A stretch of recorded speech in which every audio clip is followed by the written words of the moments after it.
Mister ladies viewers அனைவருக்கும் வணக்கம். நான் டாக்டர் நித்யா, சித்தா பிசிஷியன். காலையில் வெறும் வயிற்று நம்ம என்னென்ன சாப்பிடுறோம், இதனாலதான் நமக்கு நிறைய நோய்கள் வருது, நம்ம தெரியாமலே இருப்போம். இன்னைக்கு ஏகப்பட்ட பேருக்கு இருக்கக்கூடிய பிரச்சனை ஸ்டொமக் அல்சர். எனக்கு வயிற்று புண் ரொம்ப வருஷமா இருக்குன்னு நம்ம நிறைய பேர் சொல்றோம். இந்த ஸ்டொமக் அல்சர் இருக்கிறதுக்கு காரணம் நம்ம காலையில வெறும் வயிற்றுல எடுக்கக்கூடிய எம்டி ஸ்டொமக்ல சாப்பிடக்கூடிய என்ன உணவு எடுக்கிறோம் அதை பொறுத்துதான்.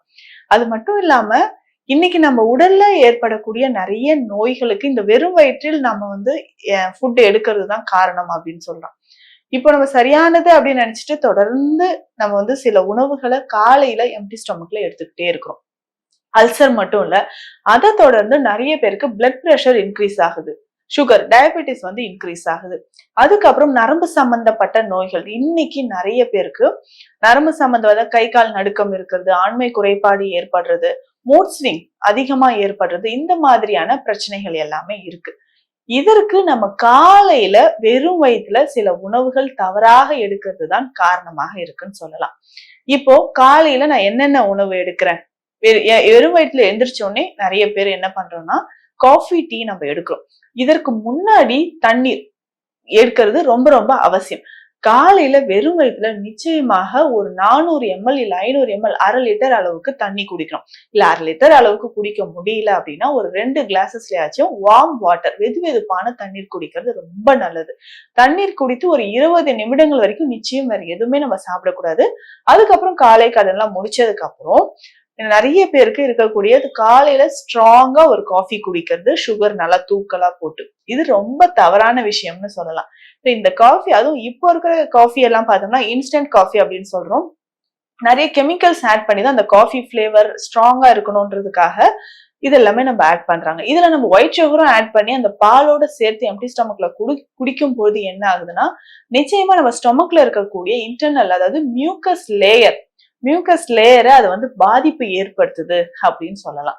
அதனாலதான் நிறைய பேருக்கு அல்சர் பல நாட்களாக, பல மாதங்களாக நான் மருந்து எடுத்து எனக்கு சரியாகல அப்படின்னு சொல்லுவாங்க. எப்பவுமே அந்த அல்சர் சம்பந்தப்பட்ட மருந்து கையிலேயே வச்சுட்டு இருப்பாங்க நிறைய பேர்.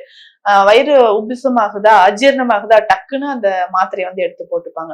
அதனால காலையில காஃபி மற்றும் டீ எடுக்கிறதையும் அவாய்ட் பண்ணிக்கோங்க. இதுல ஒரு சிலர் சொல்லுவாங்க கிரீன் டீ நான் எடுக்கிறேன், கிரீன் டீ எடுக்கலாமா அப்படின்னா கிரீன் டீ தேவையில்லை. ஆனா இப்போ இந்த கிரீன் டீ ப்ராசஸ் பண்றதுக்குமே பார்த்தோம்னா நிறைய கெமிக்கல்ஸ் ஆட் பண்ணி தான் வருது. அதனால கிரீன் டீக்கு பதிலா நம்மளே நேச்சுரலா மூலிகைகள் எல்லாமே சேர்த்து அந்த டீயை நம்ம குடிக்கலாம். அதுக்கப்புறம் இன்னும் நிறைய பேர் காலையில எம்டி ஸ்டொமக்ல என்னன்னா, ஒரு சிலருக்கு ஏதாவது ஆல்கஹால் எடுக்கிற ஹேபிட் நிச்சயமாக இருக்கும். அதுக்கப்புறம் ஸ்மோக் பண்ற ஹேபிட்டும் இருக்கும்.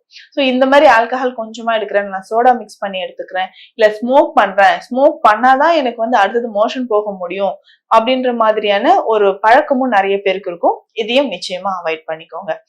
அடுத்தது பிரேக்ஃபாஸ்டா எடுக்கக்கூடிய சில உணவுகள், இதையுமே காலையில் நம்ம தவிர்க்கணும். நம்ம பெரும்பாலான மக்கள் நம்ம எடுக்கிற விஷயம் என்னன்னா, கார்போஹைட்ரேட் டயட் தான் நம்ம ஒரு நாள் முழுவதுமே நம்ம நிறைய எடுக்கிறோம்னு சொல்லலாம். காலையில இட்லி, தோசை, பொங்கல்ல ஆரம்பிச்சு மதியம் லஞ்ச் எடுக்கிறோம், நைட் அதே மாதிரி இட்லி தோசையில நம்ம முடிக்கிறோம். இதோட நம்ம சேர்த்து என்ன சாப்பிட்றோம்னா, ஏதோ ஒரு சட்னியோ சாம்பாரோ எடுத்துட்டு வரோம். அதே மாதிரி மதிய நேரத்திலும் சாம்பார், ஏதாவது ஒரு காய்கறி எடுக்கிறோம். இதோட ரைஸ், அரிசி அப்படின்றது ஒரு பிரதானமான உணவா நமக்கு எல்லாருக்குமே இருக்கு. அரிசி தப்பு இல்ல, நம்ம அதை எந்த வகையில எடுக்கிறோம் அப்படின்றதுதான் நம்ம கவனிக்கணும். இப்ப இட்லி தோசை மாவுன்னு சொல்லும் போது, ஒரு காலத்துல இட்லி தான் நம்மளுடைய உணவில் மிக சிறந்த உணவு, உலக அளவுல ஏற்றுக்கொள்ளப்பட்டு நோயாளிகளுக்கும் சரி, குழந்தைகளுக்கும் சரி, எல்லா வயதினர்களுக்கும் ஏற்ற ஒரு உணவுன்னா நம்ம இட்லி தான். ஏன்னா அதுல சரியான அளவுக்கு நம்ம உளுந்து சேர்க்கிறோம், வெந்தயம் சேர்க்கிறோம், இதோட அரிசியும் சேர்த்து நம்ம சாப்பிடும்போது முக்கியமா இதுல ஸ்டீம் குக்ட், அதாவது ஆவில வேக வைத்த ஒரு உணவுன்றதுனால எல்லாருக்குமே பொருத்தமான ஒரு உணவாக இருந்தது. ஆனா இன்னைக்கு நம்ம என்ன பண்றோம், நம்மளோட பழக்கம் என்னன்னா, ஆரோக்கியமான ஒரு உணவை எப்படியெல்லாம் ஆரோக்கியம் இல்லாத ஒரு முறையில நம்ம எடுக்கிறது அப்படின்றத நம்ம கரெக்டா ஃபாலோ பண்ணிட்டு வரோம். இப்ப இட்லி தோசை மாவை நம்ம வீட்டுல அரைக்கிறதே கிடையாது. அப்படியே அரைச்சாலும் நம்ம ஒரு 10-15 நாளைக்கு ஃப்ரிட்ஜ்ல ஸ்டோர் பண்ணி வச்சு சாப்பிடுறோம். அப்போ இது ஒரு வாட்டி புளித்த உணவு ஒரு நாள் இல்ல 2 நாள் எடுக்கலாமே தவிர 10-15 நாள் நம்ம ஸ்டோர் பண்ணி எடுக்கும்போது அதுலயுமே நிறைய நுண்கிருமிகள் சேர்ந்து வயிற்றுக்கு நிச்சயமான உபாதைகளை ஏற்படுத்துதுன்னு சொல்லலாம்.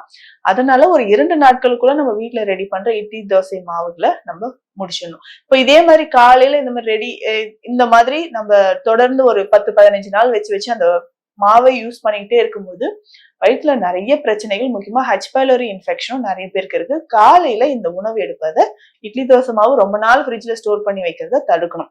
இதுலயுமே முக்கியமா இன்னொரு விஷயம் நான் பதிவு பண்ண நினைக்கிறது என்னன்னா, அவுட் சைட்ல வெளியிலே ரெடிமேடா இட்லி தோசை மாவு கிடைக்குது. அது தரமானதா அப்படின்றத பார்த்து வாங்கிக்கோங்க. அதுலயும் நிறைய அடல்ட்ரேஷன் கலப்படம் இருக்கிறதுக்கு வாய்ப்பு இருக்கு. படிகார கற்கள் சேர்க்கிறாங்க, போரிக் பவுடர் சேர்க்கிறது, அது ஒயிட்டா இருக்கணும்ன்றதுக்காக நிறைய பவுடர். ஏன்னா இன்னைக்கு பார்த்தோம்னா நிறைய தெருவோரங்கள்லயுமே பேக்கெட்ல இட்லி தோசை மாவு கிடைக்க ஆரம்பிச்சிருச்சு. அதுல என்ன பிராண்ட் இருக்காது, ஸோ அது என்னென்னலாம் அதுல ஆட் பண்ணிருக்காங்கன்னு எந்த விஷயங்களுமே இல்லாம ஒரு கவர்ல நம்ம கட்டி வைக்கிறது எவ்வளவு தரமானதா இருக்குமான்னு கூட நம்ம யோசிக்காம வாங்கி குழந்தைகளுக்கு கூட நம்ம கொடுக்க ஆரம்பிச்சிட்டோம். இன்னைக்கு ஆஸ்டியோபோரோசிஸ் ஏற்படுறதுக்கு, நம்ம உடல்ல கால்சியம் குறைபாடு, எலும்புகள்ல அரிப்பு ஏற்படுறதுக்கு இதுதான் ஒரு முக்கிய காரணம். நிறைய பேருக்கு பார்ப்போம் பற்கள்ல கேவிட்டிஸ் ஏற்படுது. இதற்கு எல்லாத்துக்குமே இந்த மாதிரி தரமற்ற நம்ம இட்லி தோசை மாவு பயன்படுத்துறது, ரொம்ப நாளா ஃப்ரிட்ஜ்ல ஸ்டோர் பண்ணி வச்சு நம்ம சாப்பிடுறது, இது எல்லாமே ஒரு முக்கிய காரணம்னு சொல்லலாம். அதனால காலையில நிறைய பேர் இந்த உணவுகளை எடுக்கிறத தவிர்க்கோங்க. அதிகமா கார்போஹைட்ரேட், மாவுச்சத்து இருக்கிறதையும் தவிர்க்க வேண்டும். இதுதான் பல நோய்கள். என்னென்ன நோய்கள் நம்ம சொன்ன மாதிரி அல்சர் வருது, ஹெச் பைலோரி இன்ஃபெக்ஷன் வருது, நிறைய பேருக்கு கான்ஸ்டிபேஷன் ஏற்படுறது, இதற்கு எல்லாமே முக்கியமான காரணம்.